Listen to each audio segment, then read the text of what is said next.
സ്നേഹമുള്ളവരെ, പുതിയൊരു വീഡിയോയിലേക്ക് എല്ലാ പ്രിയപ്പെട്ടവർക്കും ഒരിക്കൽ കൂടി സ്വാഗതം. ആദ്യമേ ഞാൻ എൻ്റെ പ്രിയപ്പെട്ട ദൈവമക്കളോട് ഞാൻ പ്രത്യേകം നന്ദി പറയുകയാണ്. കഴിഞ്ഞ മാസം നമ്മൾ ചെയ്തൊരു വീഡിയോ, ഒരു കൂട്ടം ജനം ഈ ഭൂമിയിൽ നിന്നും അപ്രത്യക്ഷമാകാൻ പോകുന്നു എന്ന് പറഞ്ഞുകൊണ്ട് റാപ്ചറിനെ കുറിച്ച് ഒരു വീഡിയോ ചെയ്തിരുന്നു. 20 മിനിറ്റുള്ളൊരു വീഡിയോ. ഏകദേശം 92,000 പേര് ആ വീഡിയോ കാണുവാനും കർത്താവിൻ്റെ വരവിനെ കാത്തിരിക്കുവാനും പ്രത്യാശയോടുകൂടി ഇരിക്കുവാനും അനേകർക്കതൊരു പ്രയോജനമായി തീർന്നു എന്നുള്ളതിൽ വളരെ സന്തോഷകരമായൊരു കാര്യമാണ്. അപ്പോൾ തന്നെ ഈ ചാനൽ ആദ്യമായി കണ്ടവർ പലരും അത് സബ്സ്ക്രൈബ് ചെയ്യുവാനും ഇടയായിത്തീർന്നു. ഏകദേശം ആ ഒരു വീഡിയോ തന്നെ 1000 സബ്സ്ക്രൈബേഴ്സിന് നമുക്ക് ലഭിക്കുവാൻ ഇടയായിത്തീർന്നു. 1000 പേര് താല്പര്യപൂർവ്വം ഈ ചാനലിൽ വരുന്ന വചന പഠനങ്ങളെ ശ്രദ്ധിക്കുവാൻ താല്പര്യപ്പെട്ട് ചാനൽ ലൈക്ക് ചെയ്യുവാൻ ഇടയായിത്തീർന്നു. അങ്ങനെ എന്നോട് സഹകരിച്ച ആ സ്നേഹം എന്നോട് കാണിച്ച എല്ലാ പ്രിയപ്പെട്ടവർക്കും ഞാൻ പ്രത്യേകം നന്ദി പറയുകയാണ്. തീർച്ചയായിട്ടും നിങ്ങൾ ഈ ചാനൽ ശ്രദ്ധിക്കുന്നുവെങ്കിൽ നിങ്ങൾക്ക് ആത്മീകമായ ഒത്തിരി കാര്യങ്ങളെ നിങ്ങൾക്ക് ഗ്രഹിക്കുവാൻ കഴിയും. ആത്മീകമായി പൗലോസ് പറയുന്നത് പോലെ ഒട്ടും വെള്ളം ചേർക്കാതെ തന്നെയുള്ള തിരുവചന പഠനങ്ങളെ നിങ്ങൾക്ക് ലഭിക്കുവാനിടയായിത്തീരും. കാരണം ഇത് നമ്മുടെ നിത്യതയുടെ കാര്യമാണ്. നമുക്ക് സ്വർഗത്തിൽ പ്രതിഫലങ്ങളെ കിട്ടേണ്ടുന്ന കാര്യമാണ്. അങ്ങനെ ദൈവികമായ കാര്യമാണ്. ഇതിനോട് ഒന്നും ചേർക്കുവാനോ ഇതിൽ നിന്ന് എടുത്ത് കളയുവാനോ നമുക്ക് അധികാരമില്ല. അതുകൊണ്ട് ഉള്ളതുപോലെ പഠിക്കുവാനും പഠിപ്പിക്കുവാനും ദൈവം നൽകിയ ഈ കൃപയാലുള്ള ഈ ശുശ്രൂഷ നിർവഹിക്കുവാനും ദൈവത്തിൽ ആശ്രയിച്ചുകൊണ്ട് ഞാൻ ആയിരിക്കുന്നു. ദൈവം എൻ്റെ ഹൃദയത്തിൽ ഇന്ന് പ്രഭാതത്തിൽ തന്ന ഒരു ചിന്ത പ്രകാരമാണ് ഞാൻ ഈ ക്ലാസ് ചെയ്യുന്നത്. അപ്പസ്തോല പ്രവൃത്തി. ഞാനിങ്ങനെ ബൈബിൾ ഉൽപ്പത്തി മുതൽ വെളിപ്പാട് വരെ വായിക്കുന്ന ഒരു ശീലമുള്ളൊരു വ്യക്തിയാണ്. അങ്ങനെ ഉൽപ്പത്തി മുതൽ വെളിപ്പാട് വരെ പല ആവർത്തികൾ വായിച്ചു. ഇപ്പോൾ ഞാൻ ഉൽപ്പത്തി മുതൽ വായിച്ചു കൊണ്ടിരിക്കുമ്പോൾ അപ്പോസ്തല പ്രവൃത്തിയിൽ എത്തി നിൽക്കുകയാണ്. അപ്പോസ്തല പ്രവൃത്തിയിൽ എത്തി നിൽക്കുമ്പോൾ ഒരു പ്രത്യേകതയുണ്ട് പ്രിയമുള്ളവരെ. അപ്പോസ്തല പ്രവൃത്തി ഒന്നിൽ നിന്ന് മറ്റൊന്നിലേക്ക് കാര്യങ്ങൾ മാറുന്ന ഒരു ചരിത്ര പുസ്തകമായിട്ടാണ് നമുക്ക് മനസ്സിലാക്കാൻ സാധിക്കുന്നത്. അതുകൊണ്ട് തന്നെ നമ്മൾ പറയുന്ന സുവിശേഷം കൃപയുടെ സുവിശേഷമാണെന്ന് നമുക്കറിയാം. രാജ്യത്തിൻ്റെ സുവിശേഷമല്ല. രാജ്യത്തിൻ്റെ സുവിശേഷം നിറത്തിൽ ചെയ്തുകൊണ്ട് ദൈവം അനാദികാലം മുതലേ മറഞ്ഞിരുന്നൊരു മാർമിക സത്യം പൗലോസ് എന്ന് പറയുന്ന ഒരു വ്യക്തിക്ക് ദൈവം കൊടുത്തുകൊണ്ട്, അപ്പോസ്തലന് ദൈവം കൊടുത്തുകൊണ്ട് ജാതികളുടെ രക്ഷയ്ക്ക് വേണ്ടി ഒരു സുവിശേഷം കൈമാറുവാനിടയായിത്തീർന്നു. ആ സുവിശേഷം സകല ജാതികൾക്കുമുള്ള, അല്ലെങ്കിൽ എന്നെപ്പോലെയും നിങ്ങളെപ്പോലെയുമുള്ള ദൈവം എന്തെന്നോ ദൈവം ആരെന്നോ അറിയാതിരുന്ന സകല ജനത്തെയും സകല മാനവകുലത്തെയും രക്ഷിക്കുന്ന ഒരു സുവിശേഷം, കൃപയുടെ സുവിശേഷം. അതിലൂടെയാണ് ഇന്ന് ലോകത്തിലെ അനേകർ രക്ഷിക്കപ്പെടുന്നത്. അല്ലെങ്കിൽ അതുമാത്രമാണ് ഇന്ന് നിലവിലുള്ള സുവിശേഷം എന്ന് മനസ്സിലാക്കിക്കൊണ്ട് നമ്മൾ പഠിക്കുകയും പഠിപ്പിക്കുകയും ചെയ്യുന്നത് ഈ കൃപയുടെ സുവിശേഷമാണ്. അപ്പോൾ തന്നെ അപ്പോസ്തല പ്രവൃത്തി ക്രമമായി അതിനുശേഷം വരുന്ന ഗ്രന്ഥങ്ങളെ പഠിക്കുമ്പോൾ മാത്രമാണ് ദൈവം നൽകിയ പ്രോഗ്രസീവായിട്ടുള്ള വെളിപ്പാടുകളെക്കുറിച്ചും കാര്യങ്ങളെക്കുറിച്ചും നമുക്ക് മനസ്സിലാക്കാൻ സാധിക്കുന്നത്. അപ്പോൾ തന്നെ അപ്പോസ്തല പ്രവൃത്തിയിൽ നമുക്ക് ലഭിക്കുന്ന തിരിച്ചറിവുകളെയും റൈറ്റ് ഡിവിഷൻ ചിന്തകളെയും പങ്കുവയ്ക്കുവാൻ വേണ്ടിയിട്ടാണ് ഞാൻ ഇന്ന് ഈ വീഡിയോ ചെയ്യുന്നത്. ഇത് പാർട്ട് 1 കർത്താവ് വരുവാൻ താമസിച്ചു കഴിഞ്ഞാൽ ഇതിൻ്റെ പാർട്ട് 2ഉം 3ഉം ഒക്കെ ചെയ്തുകൊണ്ട് ഈ അപ്പോസ്തല പ്രവർത്തന പഠനം നമുക്ക് അത്യാവശ്യമെന്ന് മനസ്സിലാക്കുവാൻ സഹായകമായി തീരും. നമുക്കറിയാം, നമ്മൾ പലപ്പോഴും പറയുന്നൊരു ഉദാഹരണമുണ്ട്. നമ്മൾ വായിക്കാൻ അറിയണമെങ്കിൽ ആദ്യം അക്ഷരം പഠിക്കണം, അല്ലേ?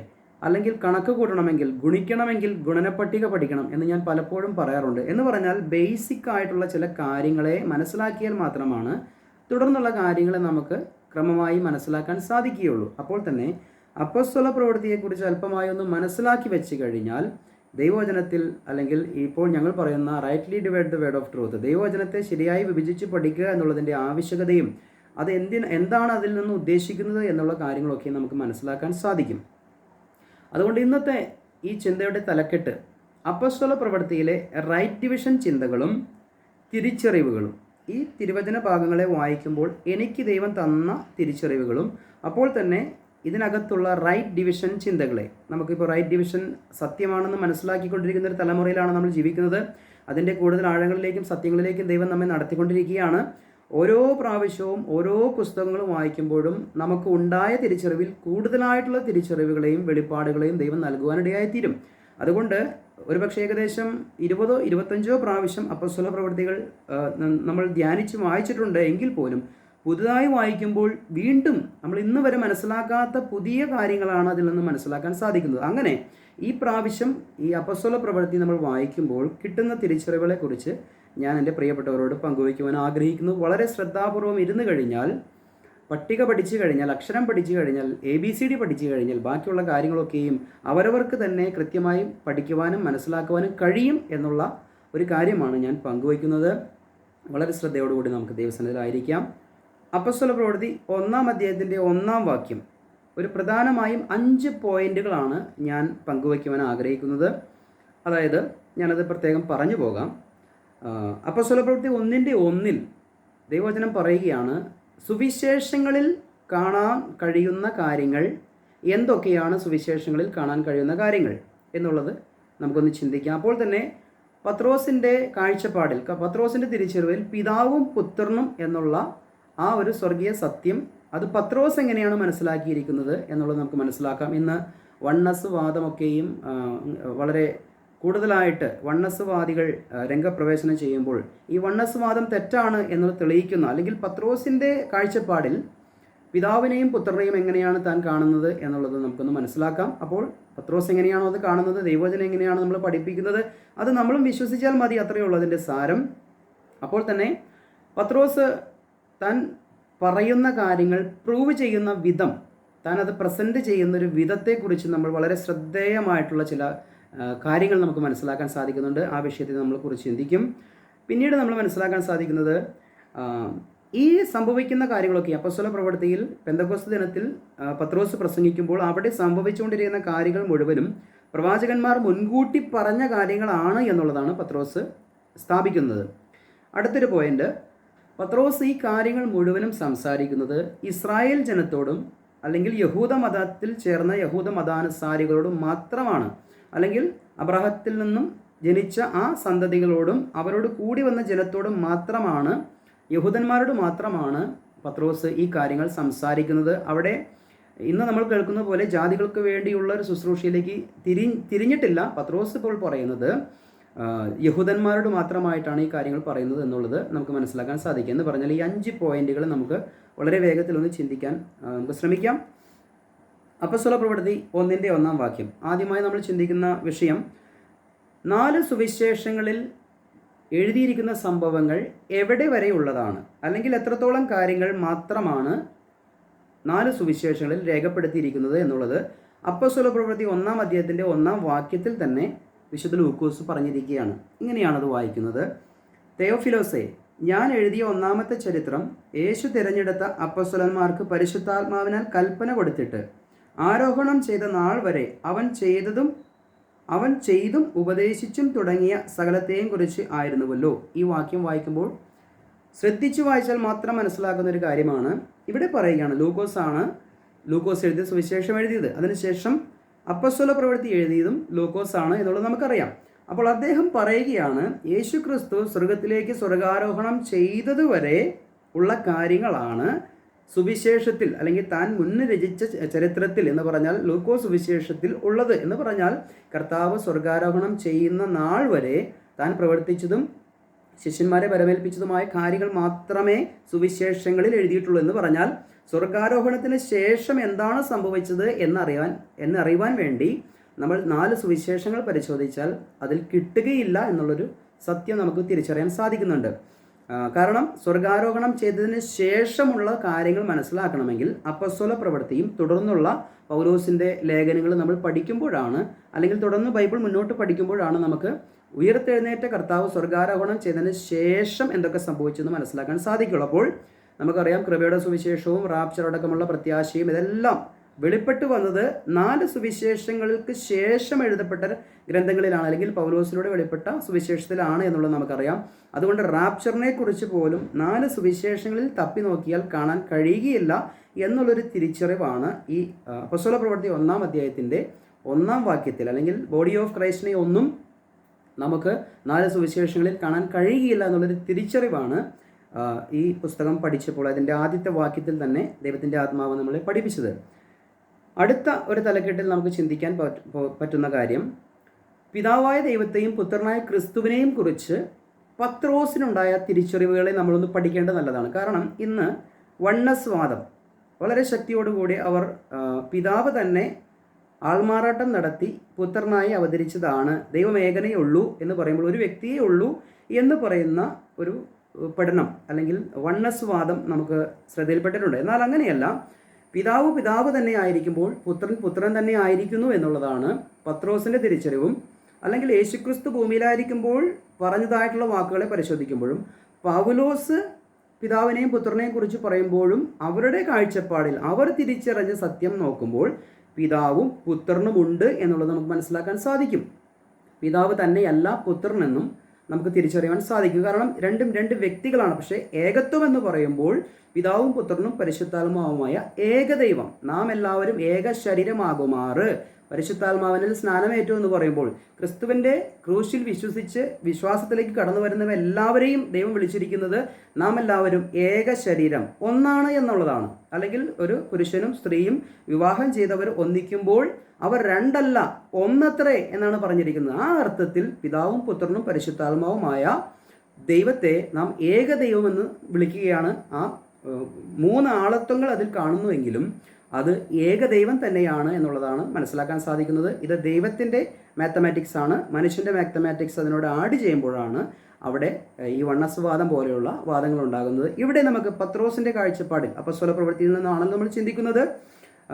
പൗലോസിൻ്റെ കാഴ്ചപ്പാടിലും കർത്താവായ യേശുക്രിസ്തുവിൻ്റെ വാക്കുകളിലും പിതാവിനെയും പുത്രനെയും വ്യക്തമായി കാണുന്നു. അപ്പോൾ തന്നെ പത്രോസിൻ്റെ വാക്കുകൾ അപ്പസ്തല പ്രവൃത്തിയാണ് നമ്മൾ പഠിക്കുന്നത് കൊണ്ട് പത്രോസിൻ്റെ വാക്കുകളിൽ പിതാവിനെയും പുത്രനെയും കുറിച്ച് താൻ എങ്ങനെയാണ് മനസ്സിലാക്കിയത് എന്നുള്ളത് നമുക്കൊന്ന് പഠിക്കാം.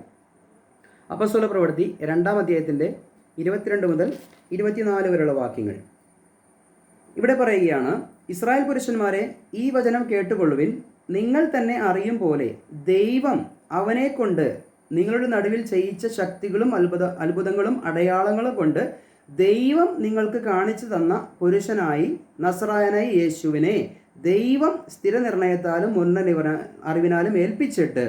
ഇവിടെ എത്ര പ്രാവശ്യം ദൈവം യേശുക്രിസ്തുവിനെ, ദൈവം ക്രിസ്തുവിനെ എന്നുള്ള പദങ്ങളെ നമുക്ക് കാണുവാൻ സാധിക്കുന്നുണ്ടല്ലേ.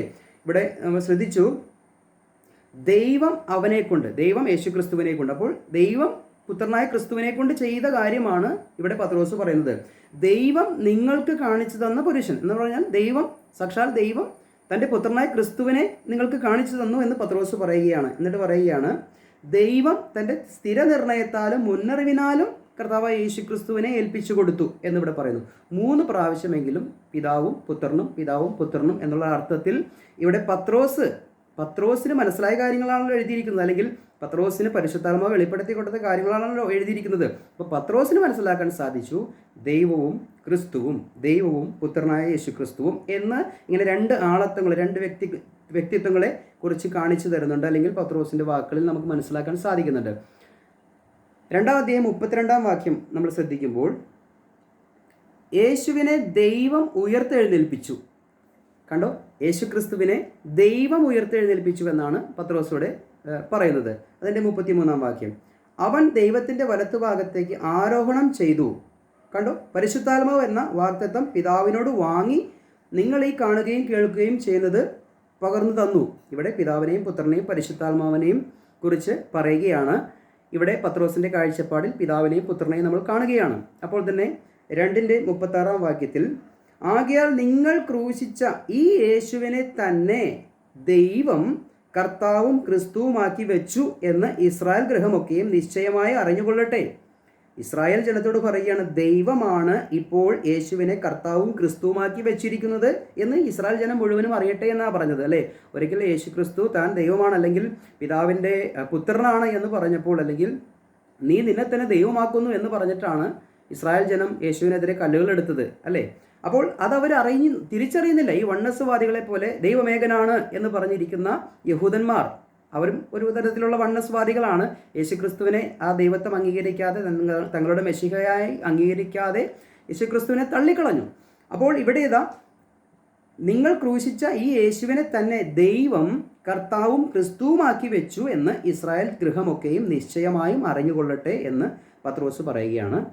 അടുത്തൊരു വാക്യം 3-ാം അധ്യായത്തിൻ്റെ 13-ാം വാക്യം, അബ്രാഹമിൻ്റെയും ഇസ്ഹാക്കിൻ്റെയും യാക്കോബിൻ്റെയും ദൈവമായ നമ്മുടെ പിതാക്കന്മാരുടെ ദൈവം തൻ്റെ ദാസനായ യേശുവിനെ മഹത്വപ്പെടുത്തി. കണ്ടോ, അബ്രാഹത്തിൻ്റെ ഇസ്ഹാക്കിൻ്റെയും യാക്കോബിൻ്റെയും ദൈവം, ആ ദൈവം നമ്മുടെ പിതാക്കന്മാരുടെ ദൈവം തൻ്റെ ദാസനായ യേശുവിനെ മഹത്വപ്പെടുത്തി എന്ന് പറയുകയാണ്. അപ്പോൾ പിതാവായ ദൈവവും പുത്രനായ ക്രിസ്തുവിനെ കുറിച്ച് പത്രോസ് പറയുകയാണ്. പിതാവ് തന്നെ പുത്രനായി വന്നത് എന്നുള്ള അർത്ഥത്തിലല്ല പറയുന്നത്, പിതാവുണ്ട് പുത്രനുമുണ്ട് എന്നുള്ളതാണ് പത്രോസിൻ്റെ തിരിച്ചറിവ്. പത്രോസ് പറയുന്നത് അങ്ങനെ തന്നെയാണ്. ഒരു വാക്യം കൂടി നമുക്കൊന്ന് വായിക്കാം. 3-ാം അധ്യായത്തിൻ്റെ അപ്പോസ്തലപ്രവൃത്തി 3-ാം അധ്യായത്തിൻ്റെ 26-ാം വാക്യം. നിങ്ങൾക്ക് ആദ്യമേ ദൈവം തൻ്റെ ദാസനായ യേശുവിനെ എഴുന്നേൽപ്പിച്ച് ഓരോരുത്തരെ അവനവൻ്റെ അകൃത്യത്തിൽ നിന്നും തിരിക്കുന്നതിനാൽ നിങ്ങളെ അനുഗ്രഹിക്കേണ്ടതിന് അവനെ അയച്ചിരിക്കുന്നു. ഇവിടെ പറയുകയാണ്, നിങ്ങൾക്ക് ആദ്യമേ ദൈവം തൻ്റെ ദാസനായ യേശുവിനെ എഴുന്നേൽപ്പിച്ച്. കണ്ടോ, ദൈവമാണ് പുത്രനായ ക്രിസ്തുവിനെ ഉയർപ്പിച്ചത് എന്നിവിടെ പത്രോസ് പറയുകയാണ്. അപ്പോൾ പിതാവും പുത്രനും എന്നുള്ള ബന്ധത്തിൽ ഒത്തിരി കാര്യങ്ങൾ ഇവിടെ പറഞ്ഞിട്ടുണ്ട്. 4-ാം അധ്യായത്തിൻ്റെ 10-ാം വാക്യങ്ങളിൽ ശ്രദ്ധിച്ചു കഴിഞ്ഞാൽ, നിങ്ങൾ ക്രൂശിച്ചവനും ദൈവം മരിച്ചവരിൽ നിന്ന് ഉയർപ്പിച്ചവനുമായി നസറായനായ യേശു ക്രിസ്തുവിൻ്റെ നാമത്തിൽ തന്നെ ഇവൻ സൗഖ്യമുള്ളവനായി നിങ്ങളുടെ മുൻപിൽ നിൽക്കുന്നു എന്ന് നിങ്ങൾ എല്ലാവരും ഇസ്രായേൽ ജനമൊക്കെയും അറിഞ്ഞുകൊള്ളുവിൻ. ഇവിടെ വീണ്ടും പറയുകയാണ്, പിതാവായ ദൈവം തൻ്റെ പുത്രനായ ക്രിസ്തുവിലൂടെ നടത്തിയ ഒരു അത്ഭുതത്തെക്കുറിച്ച് പറയുകയാണ്. ദൈവം മരിച്ചവരിൽ നിന്ന് ഉയർപ്പിച്ചവനായി നസറായനായ യേശു ക്രിസ്തുവിൻ്റെ നാമത്തിൽ തന്നെ. അപ്പോൾ ഇവിടെ പിതാവിനെക്കുറിച്ചും പുത്രനെക്കുറിച്ചും വളരെ വ്യക്തമായി പത്രോസ് പറയുകയാണ്. നമ്മളും ആ തിരുവചന സത്യങ്ങളെ വിശ്വസിച്ചാൽ മതി. വണ്ണസ് എന്ന് പറയുമ്പോൾ, ദൈവം ഏകനാണ് എന്ന് പറയുമ്പോൾ ആ ഏകത്വത്തിൽ ഒരു ബഹുത്വമുണ്ട്. പിതാവും പുത്രനും പരിശുദ്ധാത്മാവുമായ ഏകദൈവം. ദൈവത്തിൻ്റെ മാത്തമാറ്റിക്സിൽ അത് ഏകമാണ്. ബോഡി ഓഫ് ക്രൈസ്റ്റ്, നമ്മൾ വിവിധ ലോകത്തുള്ള സകല മാനവകുലത്തിൽ നിന്ന് രക്ഷിക്കപ്പെടുന്ന വിവിധയിടങ്ങളിൽ നമ്മൾ പരസ്പരം കണ്ടിട്ടില്ലാത്ത പോലും വ്യക്തികൾ ഇന്ന് ക്രിസ്തുവിൻ്റെ ശരീരത്തോട് ചേരുമ്പോൾ അതിനെ മുഴുവനും വിളിക്കുന്ന പേരാണ് ഏക ശരീരം എന്ന് പറയുമ്പോൾ. അത് ഏകമാണ്, ഒന്നാണ്, വ്യത്യസ്ത ശരീരങ്ങളല്ല, ഏക ശരീരം എന്നാണ് പറയുന്നത്. അങ്ങനെ ബഹുത്വത്തിലുള്ളൊരു ഏകത്വത്തെ നമുക്ക് കാണാൻ സാധിക്കുന്നുണ്ട്. അതുകൊണ്ട് വണ്ണസ് വാദം ഒരിക്കലും നമുക്ക് അംഗീകരിക്കാൻ പറ്റുന്നതല്ല. കാരണം ദൈവവചനം നമുക്ക് പിതാവിനെയും പുത്രനെയും വ്യക്തമായി കാണിച്ചു തരികയാണ്. യേശുക്രിസ്തു തന്നെ പറഞ്ഞല്ലോ, പിതാവ് കാണിച്ചു തരുന്നതല്ലാതെ ഞാനൊന്നും ചെയ്യുന്നില്ല, പിതാവ് പറയുന്നതല്ലാതെ ഞാനൊന്നും പറയുന്നില്ല എന്നൊക്കെ പിതാവിനെക്കുറിച്ചും പുത്രനെക്കുറിച്ചും അല്ലെങ്കിൽ പിതാവിനോട് പുത്രൻ പ്രാർത്ഥിക്കുന്നതൊക്കെയും നമുക്ക് കാണാൻ സാധിക്കുന്നുണ്ട്. അപ്പോൾ തന്നെ പൗലോസിൻ്റെ കാഴ്ചപ്പാട് നോക്കുമ്പോൾ പിതാവായ ദൈവത്താലും പുത്രനായ ക്രിസ്തുവിനാലും അപ്പസ്വലനായിരിക്കുന്ന പൗലോസ് എന്നാണ് പറഞ്ഞിരിക്കുന്നത്, അല്ലേ? അവിടെ 2 പദപ്രയോഗങ്ങൾ, പിതാവും പുത്രനും തന്നെ അപ്പസ്വലനാക്കി വെച്ചിരിക്കുന്നു എന്നാണ് പൗലോസും പറയുന്നത്. അങ്ങനെ യേശുക്രിസ്തുവും പത്രോസും പൗലോസും അവരുടെ വീക്ഷണത്തിൽ ദൈവത്തെ കാണുന്നത് പിതാവും പുത്രനും പരിശുദ്ധാത്മാവുമായ ഏകദൈവം എന്ന് തന്നെയാണ്. പൗലോസും പറയുന്നത് നമ്മുടെ ദൈവം ഏകദൈവം എന്ന് തന്നെയാണ്. അതിൽ തന്നെ പിതാവും പുത്രനും പരിശുദ്ധാത്മാവും ഉണ്ട് എന്നുള്ളത് കർത്താവായ യേശുക്രിസ്തുവും പത്രോസും പൗലോസും വ്യക്തമായി മനസ്സിലാക്കി തരികയാണ്. തിരുവചനം നമ്മളെ അതാണ് പഠിപ്പിക്കുന്നത്. ദൈവവചനം എന്താണോ പഠിപ്പിക്കുന്നത് അതാണ് സത്യം, അതാണ് നമ്മൾ വിശ്വസിക്കേണ്ടതും. വിശ്വസിക്കാൻ കഴിയണമെങ്കിൽ ദൈവത്തിൻ്റെ കൃപ കൂടിയേ തീരൂ. അത് വിശ്വസിക്കാൻ കഴിയട്ടെ എന്ന് ഞാൻ പ്രാർത്ഥിക്കുകയും ആശംസിക്കുകയും ചെയ്യുന്നു.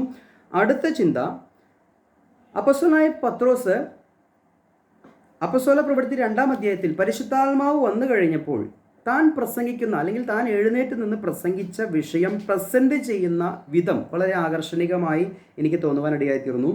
കാരണം നമുക്കതിൻ്റെ 1-2 പോയിന്റുകളൊന്ന് ചിന്തിക്കാം. പെന്തക്കോസ്ത് ദിനത്തിൽ പരിശുദ്ധാത്മാവ് വന്നതിനെക്കുറിച്ച് പത്രോസ് എന്താണ് പറയുന്നത്? ഇത് ജോയേൽ പ്രവാചകൻ പറഞ്ഞ ആ പ്രവചന നിവൃത്തിയാണ് എന്ന് പറഞ്ഞുകൊണ്ട് അപ്പോസ്തല പ്രവൃത്തി 2-ാം അധ്യായം അതിൻ്റെ 14 മുതൽ 18 വരെയുള്ള അല്ലെങ്കിൽ 21 വരെയുള്ള വാക്യങ്ങൾ വായിക്കുമ്പോഴാണ് നമുക്ക് മനസ്സിലാക്കാൻ സാധിക്കുന്നത്. ജോയേൽ പ്രവാചകൻ പ്രവചിച്ച ആ പ്രവചന നിവൃത്തിയാണ്, അന്ത്യകാലത്ത് ഞാൻ സകല ജഡത്തിന്മേലും എൻ്റെ ആത്മാവിനെ പകരും എന്നുള്ള ആ പ്രവചനമാണ് ഇപ്പോൾ ഇവിടെ സംഭവിച്ചത് എന്നുള്ളത് ജോയേൽ പ്രവാചകൻ്റെ നിവൃത്തിയാണ് എന്ന് പത്രോസ് അവിടെ പ്രൂവ് ചെയ്യുകയാണ്. അത് കഴിഞ്ഞതിന് ശേഷം പിന്നീട് പത്രോസ് പറയാൻ ശ്രമിക്കുന്നത് യേശുക്രിസ്തുവിൻ്റെ പുനരുത്ഥാനത്തെ പറ്റി തിരുവചനത്തെ ആധാരമാക്കി ക്രിസ്തു ഉയർത്തെഴുന്നേറ്റു എന്ന് തെളിയിക്കുന്ന ഒരു വിധത്തെക്കുറിച്ചാണ് പറയുന്നത്. അതിന് സങ്കീർത്തനം 16-ന്റെ 8 മുതൽ 11 വരെ, നെഹമ്യാവ് 3-ന്റെ 16-ാം വാക്യം, 132-ാം സങ്കീർത്തനം 11-12 വാക്യം, 110-ന്റെ 1-ാം വാക്യം, അപ്പോസ്തല പ്രവൃത്തി 2-ാം അധ്യായത്തിൻ്റെ 22 മുതൽ ഉള്ള വാക്യങ്ങൾ, 2-ാം അധ്യായത്തിൻ്റെ 36-ാം വാക്യവും ഇതെല്ലാം കൂട്ടിയിണക്കിക്കൊണ്ട് പഴയ നിയമ ഉദ്ധരണികൾ എടുത്തുകൊണ്ട് പത്രോസ് പ്രൂവ് ചെയ്യുകയാണ് യേശുക്രിസ്തു പുനരുദ്ധാനം ചെയ്യും എന്ന് പ്രവാചക വചനങ്ങളിൽ നേരത്തെ മുൻകൂട്ടി നിശ്ചയിച്ച കാര്യമാണ് സംഭവിക്കുന്നത് എന്നുള്ളത് സങ്കീർത്തനത്തിൽ ദാവീദിനെക്കുറിച്ചും അല്ലെങ്കിൽ ദാവീദ് യേശുക്രിസ്തുവിൻ്റെ പുനരുദ്ധാനത്തെക്കുറിച്ച് മുൻകൂട്ടി പ്രവചിച്ചിട്ടുണ്ട് എന്നുള്ളത് ഇവിടെ പറയുകയാണ്. ഒരു വാക്യം മാത്രം ഒന്ന് വായിക്കാം. അപ്പോസ്തല പ്രവൃത്തി 2:31. അവനെ പാതാളത്തിൽ വിട്ടുകളഞ്ഞില്ല, അവൻ്റെ ജഡം ദ്രവത്വം കണ്ടതുമില്ല എന്ന് ക്രിസ്തുവിൻ്റെ പുനരുദ്ധാനം മുൻകൂട്ടി കണ്ട് പ്രസ്താവിച്ചു. കണ്ടോ, ഇവിടെ ക്രിസ്തുവിൻ്റെ പുനരുദ്ധാനത്തെക്കുറിച്ച് സങ്കീർത്തനത്തിൽ പറഞ്ഞിട്ടുണ്ട് എന്നുള്ളത് വിവിധ സങ്കീർത്തനങ്ങളെ ചൂണ്ടിക്കാണിച്ച് പത്രോസ് എടുത്ത് ഊന്നി പറയുകയാണ്. അങ്ങനെയാണ് ഒരു പ്രവചന പദ്ധതിയുടെ നിവൃത്തിയാണ് ഇവിടെ സംഭവിക്കുന്നത്. മുൻകൂട്ടി ഈ കാര്യങ്ങളെല്ലാം പ്രവാചകന്മാർ പറഞ്ഞിട്ടുണ്ട് എന്നുള്ളത് 1000 വർഷം മുൻപ് ജീവിച്ചിരുന്ന, അല്ലെങ്കിൽ യേശുക്രിസ്തു മരിച്ചടക്കപ്പെട്ട് ഉയർത്തെഴുന്നേൽക്കുന്നതിലും 1000 വർഷം മുന്നേ ജീവിച്ചിരുന്ന ദാവീദടക്കം ക്രിസ്തുവിൻ്റെ പുനരുദ്ധാനത്തെക്കുറിച്ച് ദാവീദും തുടർന്നുള്ള പ്രവാചകന്മാരും ഒക്കെ എഴുതിയ കാര്യങ്ങൾ ഇതിങ്ങനെ സംഭവിക്കുന്നു എന്നുള്ളത് ഒരു വിഷയം. ക്രിസ്തുവിൻ്റെ പുനരുദ്ധാനത്തെക്കുറിച്ച് പറയുമ്പോൾ അത് സത്യമാണ്, ഇത് മുൻകൂട്ടി പറഞ്ഞൊരു കാര്യമാണ് എന്നുള്ളത് പത്രോസ് കാര്യങ്ങൾ നിരത്തി പറയുകയാണ്. അപ്പോൾ ഒരു കാര്യം നമുക്ക് ചിന്തിക്കണം. എന്നാൽ പൗലോസ് പറയുന്ന സുവിശേഷത്തിൽ നമുക്കറിയാം, ഇങ്ങനെ പഴയ നിയമത്തിൽ പ്രവാചകന്മാർ പറഞ്ഞ കാര്യമാണ് സംഭവിക്കുന്നത് എന്നുള്ളതല്ല, അനാദികാലം മുതലേ മറഞ്ഞിരുന്നതും അല്ലെങ്കിൽ മുൻകാലത്ത് തലമുറകൾക്കോ പ്രവാചകന്മാർക്കോ വെളിപ്പെടാതിരുന്നതുമായ ഒരു മാർമിക സത്യമാണ് താൻ ഇപ്പോൾ പറയുന്നത് എന്നുള്ളതാണ്. അപ്പോസ്തല പ്രവൃത്തി പഠിക്കുമ്പോൾ നമ്മൾ തുടർന്ന് പഠിച്ച് മുന്നോട്ട് പോകുമ്പോൾ കാര്യങ്ങൾ നമുക്ക് കൂടുതൽ മനസ്സിലാക്കാൻ സാധിക്കും. ഇപ്പോൾ നമ്മൾ ചിന്തിക്കുന്നത് അപ്പോസ്തല പ്രവൃത്തിയിലെ റൈറ്റ് ഡിവിഷൻ ചിന്തകളും തിരിച്ചറിവുകളുമാണ്. അപ്പോൾ റൈറ്റ് ഡിവിഷനിലേക്ക് നമ്മൾ പതിയെ വരും. ഇപ്പോൾ നമ്മുടെ തിരിച്ചറിവുകളാണ് നമ്മൾ പങ്കുവയ്ക്കുന്നത്. ഇതെല്ലാം നമുക്ക് ഈ പറഞ്ഞതുപോലെ അക്ഷരമാല പഠിച്ച് വായിക്കുവാൻ പഠിക്കുന്നത് പോലെ, അല്ലെങ്കിൽ എണ്ണൽ സംഖ്യ പഠിച്ച് കണക്ക് കൂട്ടാൻ പഠിക്കുന്നത് പോലെ, ഇതെല്ലാം നമുക്ക് ഈ പഠനത്തിന് ഉപകാരമായി തീരും. അതുകൊണ്ടാണ് വചനത്തിൽ നിന്നും ഇത്തരം ചിന്തകളെ, തിരിച്ചറിവുകളെ ഞാൻ പങ്കുവയ്ക്കുന്നത്. അടുത്തൊരു പോയിന്റ് നമുക്ക് ചിന്തിക്കാൻ സാധിക്കുന്നത്, ഈ സംഭവിക്കുന്നതെല്ലാം പ്രവാചകന്മാർ മുൻകൂട്ടി പറഞ്ഞ കാര്യങ്ങളാണ് എന്നുള്ളതാണ് പത്രോസ് പറയുന്നത്, അല്ലെങ്കിൽ നമുക്ക് തിരിച്ചറിയാൻ സാധിക്കുന്നത്. അപ്പോസ്തല പ്രവൃത്തി 3-ാം അധ്യായത്തിൻ്റെ 18-ാം വാക്യം, 3-ന്റെ-21-ാം വാക്യം, 3-ന്റെ-22 മുതൽ 25 വരെയുള്ള വാക്യങ്ങൾ, ആവർത്തന പുസ്തകം 18-ാം അധ്യായത്തിൻ്റെ 18 മുതൽ 19 വരെയുള്ള വാക്യത്തിൻ്റെ നിവൃത്തിയായി പത്രോസ് തൻ്റെ പ്രസംഗത്തിൽ അവിടെ പറയുകയാണ്. എന്ന് പറഞ്ഞാൽ ഈ സംഭവിക്കുന്നതെല്ലാം അപ്പോസ്തല പ്രവൃത്തി 2-ൽ സംഭവിച്ചുകൊണ്ടിരിക്കുന്ന, അല്ലെങ്കിൽ യേശുക്രിസ്തുവിനെ മരിച്ചടക്കപ്പെട്ട് ഉയർത്തെഴുന്നേറ്റതിന് ശേഷം തങ്ങളുടെ ഇടയിൽ സംഭവിക്കുന്ന കാര്യങ്ങൾ, ഇതെല്ലാം പ്രവാചകന്മാർ മുൻകൂട്ടി പറഞ്ഞിട്ടുള്ള കാര്യങ്ങളാണ് എന്നുള്ളതാണ് പത്രോസ് പിന്നീട് തെളിയിക്കാൻ പോകുന്നത്, അല്ലെങ്കിൽ ഈ വചനത്തിൽ നിന്ന് മനസ്സിലാക്കാൻ സാധിക്കുന്നത്. 3-ാം അധ്യായത്തിൻ്റെ 18-ാം വാക്യം ഇങ്ങനെ വായിക്കുകയാണ്: ദൈവമോ തൻ്റെ ക്രിസ്തു കഷ്ടം അനുഭവിക്കുമെന്നും സകല പ്രവാചകന്മാരും മുഖാന്തരം മുന്നറിയിച്ചത് ഇങ്ങനെ നിവർത്തിച്ചു. കണ്ടോ, സകല പ്രവാചകന്മാരും മുന്നറിയിച്ചതാണ് ഇവിടെ നിവർത്തിക്കുന്നത് എന്ന് നമുക്ക് മനസ്സിലാക്കാൻ സാധിക്കുന്നുണ്ട്. 3-ന്റെ-21-ാം വാക്യത്തിൽ പറയുകയാണ്: ദൈവം ലോകാരംഭം മുതൽ തൻ്റെ വിശുദ്ധ പ്രവാചകന്മാർ മുഖാന്തരം അരുളി ചെയ്തതൊക്കെയും യഥാസ്ഥാനത്താകുന്ന കാലം വരുവോളം സ്വർഗം അവനെ കൈക്കൊള്ളേണ്ടതാകുന്നു. ഇവിടെ പറയുന്ന കാര്യം കണ്ടോ, ദൈവം ലോകാരംഭം മുതൽ പ്രവാചകന്മാരിലൂടെ അറിയിച്ച കാര്യങ്ങൾ, ലോകാരംഭം മുതൽ അറിയിച്ച കാര്യങ്ങളാണ് പത്രോസ് ഇവിടെ പറയുന്നത്, അല്ലെങ്കിൽ വചനത്തിൽ ഇപ്പോൾ ഇവിടെ സംഭവിച്ചുകൊണ്ടിരിക്കുന്നത്. എന്നാൽ പൗലോസ് പറയുന്ന ഒരു കാര്യമുണ്ട്, ലോകാരംഭം മുതൽ എന്നുള്ളതല്ല, ഉലകസ്ഥാപനത്തിന് മുൻപേ എന്നുള്ളൊരു പദപ്രയോഗമാണ്. എന്ന് പറഞ്ഞാൽ അനാദികാലം മുൻപേ ദൈവത്തിൻ്റെ ഹൃദയത്തിൽ മർമ്മമായിരുന്നൊരു സത്യമാണ് പൗലോസ് റൈറ്റ് ഡിവിഷനിൽ, അല്ലെങ്കിൽ കൃപയുടെ സുവിശേഷത്തിൽ പറയുന്നത്. ഇവിടെ പത്രോസ് എന്താ പറയുന്നത്? ലോകാരംഭം മുതൽ. അപ്പോൾ ലോകാരംഭം മുതൽ എന്ന് പറയുമ്പോൾ ലോകത്തിൻ്റെ ആരംഭം മുതൽ എന്നുള്ളതാണ് മനസ്സിലാക്കാൻ സാധിക്കുന്നത്. എന്നാൽ അനാദികാലം മുൻപേ എന്ന് പറഞ്ഞാൽ ഈ ആരംഭത്തിനും മുൻപുണ്ടായിരുന്ന ഒരു കാലഘട്ടത്തെക്കുറിച്ചാണ് പൗലോസ് പറയുന്നത്. നമുക്ക് പിന്നീട് ചിന്തിക്കാം. നമ്മൾ ചിന്തിക്കുന്ന വിഷയം അപ്പോസ്തല പ്രവൃത്തിയിലെ റൈറ്റ് ഡിവിഷൻ ചിന്തകളും അപ്പോൾ തന്നെ നമ്മുടെ തിരിച്ചറിവുകളുമാണ് നമുക്ക് പങ്കുവയ്ക്കുന്നത്. ഇത് നമുക്ക് തുടർന്നുള്ള പഠനത്തിന് വേണ്ടി വളരെ ഉപകാരപ്പെടുമെന്നുള്ളതിന് യാതൊരു സംശയവും വേണ്ട. അടുത്തൊരു പോയിന്റ്, അപ്പോസ്തല പ്രവൃത്തി 3-ാം അധ്യായത്തിൻ്റെ 22-ാം വാക്യത്തിൽ, ദൈവമായ കർത്താവ് നിങ്ങളുടെ സഹോദരന്മാരിൽ നിന്ന് എന്നെപ്പോലെ ഒരു പ്രവാചകനെ നിങ്ങൾക്ക് എഴുന്നേൽപ്പിച്ചു തരും. ഇവിടെ കർത്താവായ യേശുക്രിസ്തുവിനെ കുറിച്ച് മോശ പറഞ്ഞ വിഷയം തുടങ്ങി. അല്ലെങ്കിൽ ഇവിടെ നമ്മൾ ചിന്തിക്കുന്ന കാര്യം എന്താണ്? പ്രവാചകന്മാർ മുൻകൂട്ടി പറഞ്ഞ കാര്യത്തിൻ്റെ പൂർത്തീകരണമാണ് ഇവിടെ സംഭവിക്കുന്നത് എന്നുള്ളത് നമുക്ക് മനസ്സിലാക്കാൻ സാധിക്കുന്നുണ്ട്. മോശയുടെ ആവർത്തന പുസ്തകത്തിൽ പറയുന്ന ഒരു വാക്യം ഉദ്ധരിച്ചുകൊണ്ട് പറയുകയാണ്, മോശ പറഞ്ഞ ആ പ്രവാചകൻ എന്ന് പറയുന്ന, അല്ലെങ്കിൽ മോശയെ പോലെ തന്നെ നിന്റെ സഹോദരന്മാരുടെ ഇടയിൽ നിന്ന് ഒരുവനെ എഴുന്നേൽപ്പിച്ച് പിതാവായ ദൈവം അവൻ്റെ നാവിൽ വചനം കൊടുക്കും. ആ വചനം അറിയിക്കുമ്പോൾ ആ വചനം വിശ്വസിക്കുകയും അനുസരിക്കുകയും ചെയ്യണം. ഇല്ലെങ്കിൽ ആ പ്രവാചകന്റെ വാക്ക് കേൾക്കാത്ത ഏവനും ജനത്തിൻ്റെ ഇടയിൽ നിന്നും ഛേദിക്കപ്പെടും. ക്രിസ്തുവിൻ്റെ വാക്ക് കേൾക്കാത്ത ഏവനും ഇസ്രായേൽ ജനത്തിൻ്റെ ഇടയിൽ നിന്നും ഛേദിക്കപ്പെടുമെന്ന് മോശ പറഞ്ഞ വചനം ഇവിടെ ഉദ്ധരിച്ചുകൊണ്ട് പറയുകയാണ്. ഇവിടെ ഇതാ മോശ പറഞ്ഞ വ്യക്തി ജീവിതം യേശുക്രിസ്തുവിൽ ഇത് നിവർത്തിക്കുകയാണ് എന്നുള്ളത് ഇവിടെ ആവർത്തന പുസ്തകം 18-ാം അധ്യായത്തിൻ്റെ 18-19 വാക്യം എടുത്തുദ്ധരിച്ചുകൊണ്ട് പത്രോസ് പറയുകയാണ്. എന്നിട്ട് പറയുകയാണ്, മോശ പറഞ്ഞുവല്ലോ എന്ന് പറഞ്ഞിട്ട് പറയുകയാണ്, അത്രയുമല്ല ശമൂവേൽ ആദിയായ സംസാരിച്ച പ്രവാചകന്മാരൊക്കെയും ഈ കാലത്തെക്കുറിച്ച് പ്രസ്താവിച്ചിട്ടുണ്ട്. അപ്പോൾ കർത്താവ് യേശുക്രിസ്തുവിൽ നിവർത്തിക്കുമ്പോൾ ഇന്ന കാര്യങ്ങൾ സംഭവിക്കുമ്പോൾ എന്താണ് നിങ്ങൾ ചെയ്യേണ്ടത് എന്ന് മുൻകൂട്ടി സാമുവേൽ തുടങ്ങി ആദിയായ പ്രവാചകന്മാരൊക്കെയും ഈ കാര്യത്തെക്കുറിച്ച് പറഞ്ഞിട്ടുണ്ട് എന്നുള്ളത് പത്രോസ് പറയുകയാണ്. തന്നെയുമല്ല ഒരു വളരെ ശ്രദ്ധേയപ്പെട്ട ഒരു കാര്യം, അതായത് നമുക്ക് ഈ വചനഭാഗം വായിച്ചുകൊണ്ടിരുന്നപ്പോൾ തിരിച്ചറിയാൻ പറ്റിയ ഒരു സത്യത്തെക്കുറിച്ച് ഞാൻ തുടർന്ന് പറയുകയാണ്. അപ്പോസ്തല പ്രവൃത്തി 3-ാം അധ്യായത്തിൻ്റെ 25 മുതലുള്ള വാക്യങ്ങൾ. ഭൂമിയിലെ സകല വംശങ്ങളും നിന്റെ സന്തതിയിൽ അനുഗ്രഹിക്കപ്പെടും എന്ന് ദൈവം അബ്രാഹാമിനോട് അരുളി നിങ്ങളുടെ പിതാക്കന്മാരോട് ചെയ്ത നിയമത്തിൻ്റെയും പ്രവാചകന്മാരുടെയും മക്കൾ നിങ്ങൾ തന്നെ. അപ്പോൾ പ്രത്യേകമായിട്ടുള്ള കാര്യം ശ്രദ്ധിക്കണം. അങ്ങ് അബ്രാഹത്തോട് ദൈവം വാഗ്ദത്തം കൊടുത്തു. ആ അബ്രാഹത്തോട് കൊടുത്ത വാഗ്ദത്തം നിവർത്തിക്കുവാൻ വേണ്ടി പ്രത്യേക ഒരു തലമുറയിലാണ് ദൈവം അത് നിവർത്തിച്ചത്. ആ തലമുറ ആ പ്രവചനത്തിൻ്റെ അല്ലെങ്കിൽ ആ ഉടമ്പടിയുടെ മക്കളാണ് നിങ്ങൾ, വാഗ്ദത്തത്തിൻ്റെ മക്കൾ നിങ്ങളാണ് എന്ന് പറയുമ്പോൾ 2000 വർഷങ്ങൾക്ക് മുൻപ് പത്രോസ് ഈ പ്രസംഗം പ്രസംഗിക്കുമ്പോൾ ആ തലമുറയിലാണ് ഈ ഭാഗ്യം ലഭിച്ചത് എന്നുള്ളത് അവിടെ മനസ്സിലാക്കി കൊടുക്കുകയാണ്. എന്നിട്ട് പറയുകയാണ്, ആ നിയമത്തിൻ്റെയും പ്രവാചകന്മാരുടെയും മക്കൾ നിങ്ങൾ തന്നെ.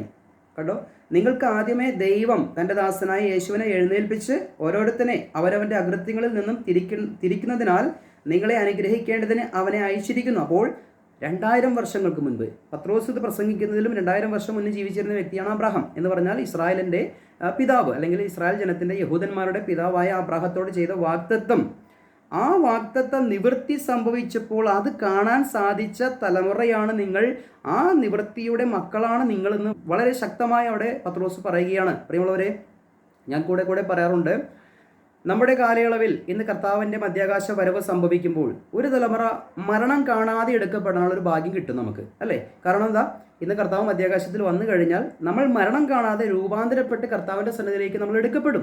ആ ഒരു ഭാഗ്യം ഈ ഒരു തലമുറയിൽ ആണ് സംഭവിക്കുന്നത് എന്ന് ഞാൻ വിശ്വസിക്കുന്നു. അതിൻ്റെ ലക്ഷണങ്ങളൊക്കെ നമ്മൾ പഠിപ്പിക്കുന്നത് അതാണ്.